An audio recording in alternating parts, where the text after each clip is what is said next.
هر آدمی پیام داره. هر آدمی که وارد زندگی ما میشه، از دوست، پارتنر، همکار، هر کسی که وارد زندگی ما میشه، به ما بدی میکنه، به ما خوبی میکنه، پیام داره.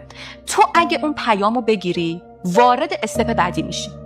یعنی یه جورایی امتحان تو قبول میشی. یه سری از آدما براشون سواله چرا همیشه یه آدم این شکلی میاد تو زندگی من؟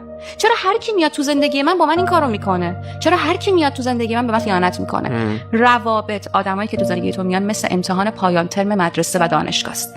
تو یا اون امتحانو قبول میشی، پیام اون آدمو میگیری، میفهمی که این آدم برای تو مناسب نیست و نباید با آدم این تایپی ارتباط دیگه داشته باشی. نفهمی؟ خدا دوباره یه آدم این شکلی میذاره سر. انقدر میاد، انقدر تو مواجه میشی با آدم این شکلی که یه جایی بگی بابا من دیگه غلط بکنم با آدم این شکلی در ارتباط باشم. آدم ها پیام دارن، پیامشون رو بگیریم. خدافظ. کسی که تو رو دوست نداره، کسی که به تو خیانت میکنه، کسی که به تو بها نمیده، ارزش نمیده، تو رو اونجوری که هستی دوست نداره، ارزش این که تو یک ثانیه از اون زمان گرانبهای زندگیت، یه مثال بزنم دوباره. آره. من وقتی که ورزش میکنم، آخر ورزش خب همه میدونیم باید رو پلانک باشی. میری رو پلانک هستم، تایمر گوشیمو روشن میکنم تا اون تایمو رو پلانک بمونم، ببینم چند دقیقه میتونم رو پلانک بمونم. بله.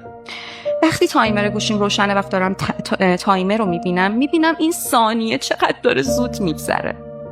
یعنی اون ثانیه زندگیت باید انقدر برات مهم باشه و ببینی وقتی که میبینی انقدر زمانت داره زود میگذره، انقدر باید بهش ارزش بدی که اجازه ندی مغزت، روانت، قلبت یک ثانیه توی چیزی بمونه که مال تو نیست. اونی که مال تو باشه، اونی که تو رو بخواد، از هر دری بدیش بیرون، از در میره بیرون، از پنجره میاد تو. اونی که نخواد باشه، خودتو بکشی نیست. اون تایمی که داری خودتو میکشی، تایمیه که میتونی ورزش کنی، میتونی کتاب بخونی، میتونی کار کنی، میتونی به هدفات برسی. حالا دوست داری خودتو براش بکشی، برو بکش.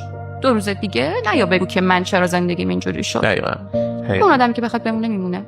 اونایی هم که نمیمونن، مرسی ازشون که بودن، تشکر میکنیم ازشون که هستن و بودن و به ما آسیب زدن یا نزدن، اومدن و رفتن، چون پیام داشتن. پیامشو گرفتی، تموم شده. نگیری، انقدر میاد پیامشو بگیر.